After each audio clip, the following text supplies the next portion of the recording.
जय माताजी मित्रों, हूँ ममता गोस्वामी। मारी चेनल ममतानी रसोई में तमारुं स्वागत है। मित्रों, आज आपणे बनावशुं घऊना लोटना पापड़।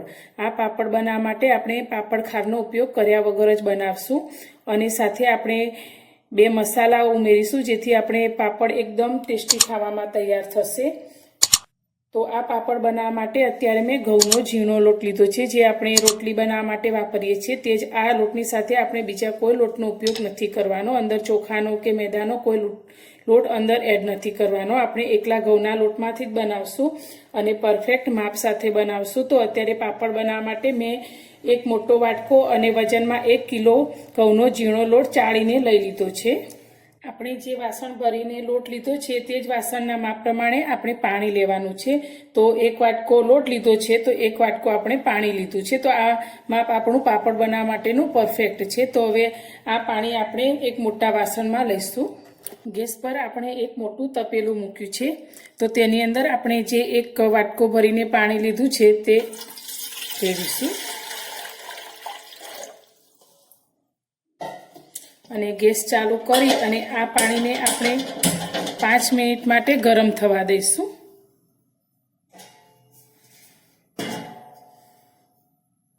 5 મિનિટ જેવું થઈ ગયું છે ને આપણું પાણી સારી રીતે ગરમ થઈ ગયું છે ને થોડું ઉકળવા પણ લાગ્યું છે। તો અત્યારે આપણે પાપડમાં સ્વાદ પ્રમાણે મીઠું એડ કરીશું। તો અત્યારે મેં 1.5 ચમચી જેટલું મીઠું લીધું છે તે આપણે પાણીમાં એડ કરીશું। અને અત્યારે આપણે પાપડ ખારનો બિલકુલ ઉપયોગ નથી કરવાનો। तो तेना माटे पापड़ आपड़ा सारी रीते फूले तेना माटे मैं अत्यारे खावानो सोडा जे आपणे ढोकळा मुठियामां उपयोग करीए छीए ते लीधो छे। ते 1 चमची जेटलो आपणे एड करीशुं। हवे आ पाणीने ढांकी अने आपणे फरी 15 मिनिट माटे उकळवा देवानुं छे। पाणी एकदम सरस उकळे पछी ज आपणे अंदर लोट एड करीशुं अने बाकीना 2 मसाला पण आपणे पाछळथी एड करीशुं।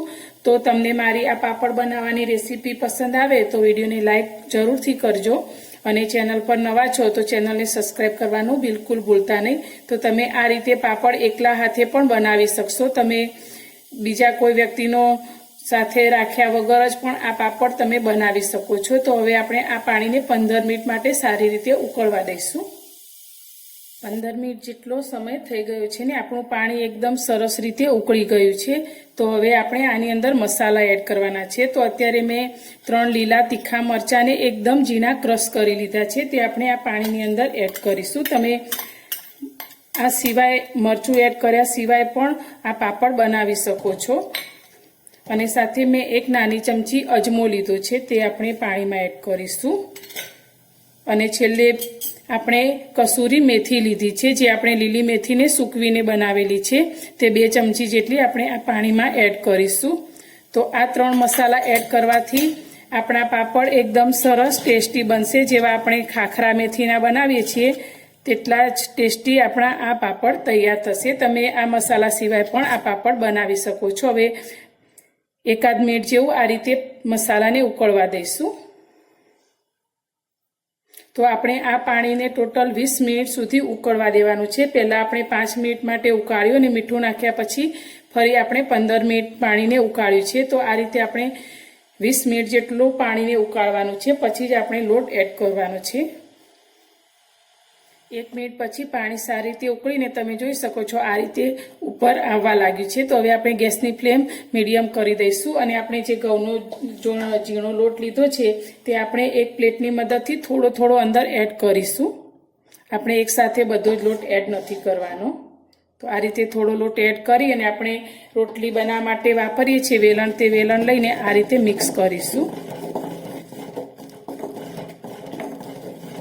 હવે આપણે ફરી લોટ એડ કરીશું। એક હાથે લોટને આ રીતે હલાવતા જઈશું અને બીજા હાથથી લોટ આપણે અંદર એડ કરતા જઈશું।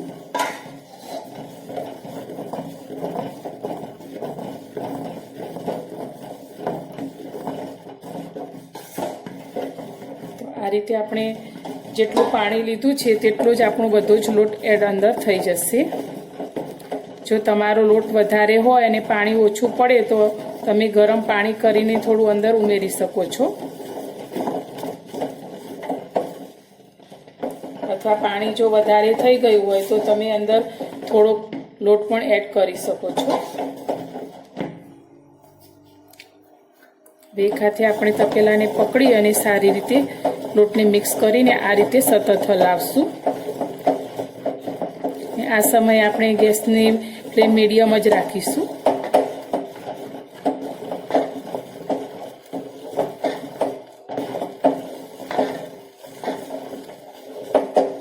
તો આપણે જેટલું પાણી લીધું હતું તે પાણીના માપ પ્રમાણે આપણો લોટ પરફેક્ટ અંદર આવી ગયો છે.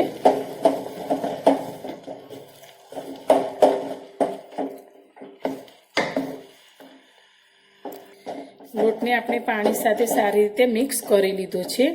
તમને જો આ રીતે સીધું જ ગેસ પર વાસણમાં લોટને હલાવતા ન ફાવે તો તમે ગેસ પરથી નીચે ઉતારીને પણ તેને હલાવી શકો છો. હવે આપણે ગેસની ફ્લેમને એકદમ સ્લો કરી દઈશું અને સ્લો ગેસની ફ્લેમ પર 5 મિનિટ માટે ઢાંકી અને આને ચડવા દઈશું. ફરી 5 મિનિટ જેટલો સમય થઈ ગયો છે. તો હવે આપણે લોટને જોઈશું. તો આપણો લોટ એકદમ સરસ રીતે બફાઈ ગયો છે. તો ઘણી જગ્યાએ લોકો આ રીતે લોટ બાફ્યા પછી ફરીવાર પણ તેને સ્ટીમ કરતા હોય છે, પરંતુ હું ઘણા વર્ષોથી આ રીતે એક જ વાર લોટને બનાવી અને સીધા જ પાપડ બનાવું છું, તો પણ એકદમ સરસ જ પાપડ બને છે અને 1 વર્ષ સુધી સ્ટોર કરી શકાય છે. તો તમે પણ આ રીતે એકવાર બાફીને પણ આ પાપડ બનાવીને સ્ટોર કરી શકો છો. તો એકવાર આ રીતે જરૂરથી ટ્રાય કરજો, એકદમ સરસ જ બને છે. તો હવે આપણે ગેસની ફ્લેમને બંધ કરી દઈશું. આપણે આ રીતે એક મોટું વાસણ લઈ લઈશું અને હવે બાફેલા લોટમાંથી આપણે થોડો લોટ અંદર એડ કરીશું. તો તમારે પહેલા જેટલા પાપડ બનાવવાના હોય તેટલું જ લોટ લઈ લેવાનો અને બાકીના લોટને સારી રીતે ઢાંકી અને ગેસ પર મૂકી દેવાનો. ગેસની ફ્લેમ બંધ જ રાખવાની. હવે આપણે આ રીતે પાણીનો એક લોટો લીધો છે, તો તેની ઉપર આપણે અડધી ચમચી જેટલું તેલ આ રીતે ઉપર રેડીશું. હવે આ લોટાની મદદથી આપણે આ ગરમ લોટને મસળીશું. તો આ રીતે મસળીશું તો આપણો લોટ એકદમ સરસ લીછો તૈયાર થશે. અને આ રીતે લોટો લઈશું તો હાથમાં દજાશે પણ નહીં.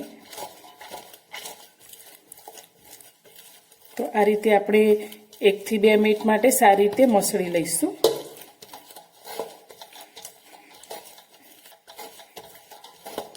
લોટને આપણે સારી રીતે મસળી લીધો છે. તો તમે જોઈ શકો છો એકદમ સરસ આપણો લોટ બફાયો છે. તો આ લોટાની ઉપર જરા પણ ચીપકતો નથી. તો હવે હાથને આપણે થોડો તેલવાળો કરી લઈશું અને આ લોટને હવે હાથથી મસળીશું. તો એકદમ સરસ આપણું આ લોટનું ખીચું તૈયાર થયું છે. એક વાત ખાસ યાદ રાખવાની કે આપણે જો ઘઉંનો લોટ જે લીધો છે તે જૂના ઘઉંનો લોટ લીધો હોય તો આપણે જે પાણીનું માપ લીધું હતું તેના કરતાં 1 વાટકી જેટલું પાણી વધારે એડ કરવાનું. અને તમે જો નવા ઘઉંના લોટના પાપડ બનાવતા હોય તો આપણે જે 1 બાઉલ જે લોટ લીધો હતો તે જ બાઉલના માપ પ્રમાણે આપણે જે પાણી લીધું હતું તે પરફેક્ટ રહેશે. તો હવે આ લોટમાંથી આપણે પાપડ જેટલા લુવા લઈશું. તો આ રીતે આપણે મોટા પાપડ બનાવશું તો મોટો લુવો લઈશું. તો જે રીતે આપણે મોટી રોટલી વણતા હોઈએ તેટલો આ રીતે લુવો તૈયાર કરીશું અને બનાવીને આપણે એક વાસણમાં મૂકતા જઈશું.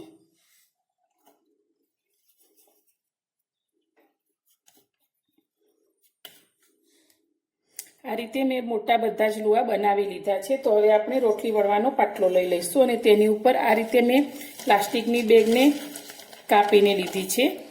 તો આ રીતે પ્લાસ્ટિકની બેગ ઉપર આપણે પાપડને વણશું તો તેને સૂકવવામાં સરળતા રહેશે. તો આ પાપડની બેગ ઉપર આપણે થોડો તેલવાળો હાથ કરી અને આ રીતે લગાવી લઈશું.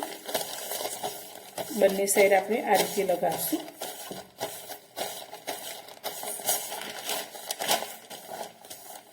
હવે બનાવેલા લુવામાંથી આપણે 1 લુવો આની ઉપર મૂકીશું અને બાકીના લુવાને આપણે ઢાંકીને સાઈડમાં મૂકી દઈશું.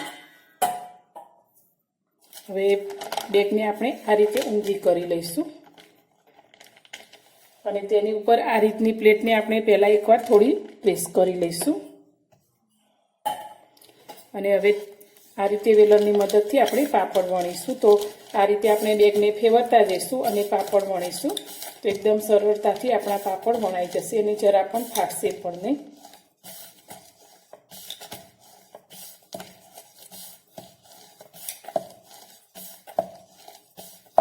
તમે જેટલા મોટા પાપડ બનાવવા હોય તેટલા મોટા બનાવી શકો છો, પણ આ ઘઉંના પાપડ છે એટલે જેટલા વધારે મોટા હશે તેટલા આપણને શેકવામાં સરળતા રહેશે।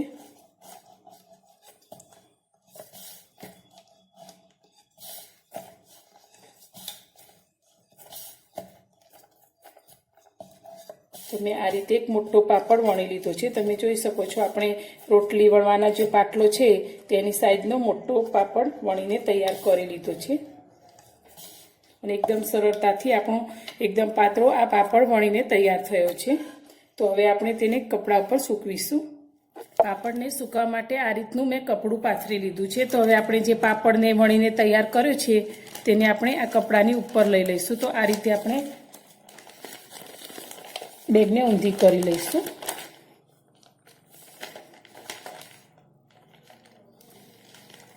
તો આપણું પાપડ સરળતાથી નીકળી જાય છે। તો આ રીતે આપણે બધા જ પાપડને વણીને તૈયાર કરી લઈશું।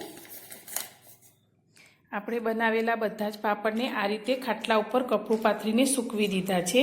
તો આપણે એકદમ મોટા પાપડ બનાવ્યા છે। તો કેટલાક પાપડ આપણા પંખાની હવામાં સુકાવા પણ લાગ્યા છે।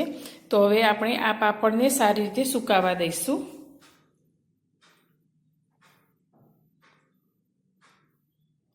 પાપડને બનાવીને સૂકવે 10 થી 12 કલાક જેટલો સમય થઈ ગયો છે। તો આપણા પાપડ સારી રીતે સુકાઈ ગયા છે। તો તમે જોઈ શકો છો એકદમ પાતળા અને મોટા પાપડ આપણા તૈયાર છે। તો હવે આપણે આ પાપડને શેકી અને તળીને જોઈશું। આપણે ગેસને ચાલુ કરી અને મીડિયમ કરી દઈશું અને મીડિયમ ગેસની ફ્લેમ પર આ પાપડને આ રીતે શેકીશું। તો આપણું પાપડ એકદમ સરસ રીતે શેકાઈ જાય છે।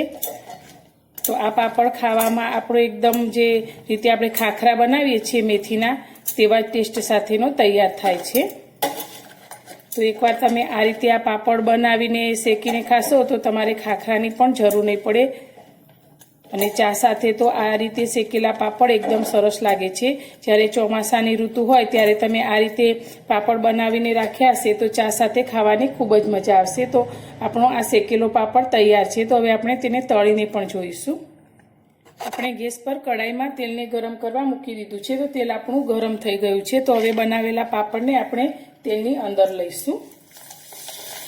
તો તમે જોઈ શકો છો તેલમાં લેતાની સાથે એકદમ સરસ રીતે આપણો પાપડ તળાઈ જાય છે।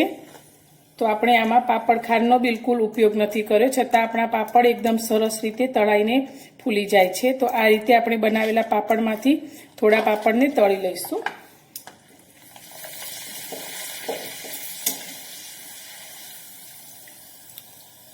મિત્રો, ઓછી મહેનતે ખૂબ જ વધારે પાપડ બનાવી શકાય છે આ રીતે। તો તમે પણ આ રીતે પાપડને બનાવજો અને આ પાપડ એકવાર બનાવીને આખું વર્ષ સુધી સ્ટોર કરી શકાય છે અને ચા સાથે ખાવાની મજા પડી જાય તેવા આપણા આ ઘઉંના લોટના પાપડ તૈયાર છે। તો તમે જોઈ શકો છો એકદમ સરસ આપણા પાપડ બનીને તૈયાર છે। તો મારી આ પાપડ બનાવવાની રેસીપી તમને પસંદ આવી હોય તો વિડીયોને લાઇક, શેર અને સબસ્ક્રાઈબ કરવાનું બિલકુલ ભૂલતા નહીં। તો ફરી મળીશું એક નવી જ રેસીપી સાથે નવા વિડીયોમાં।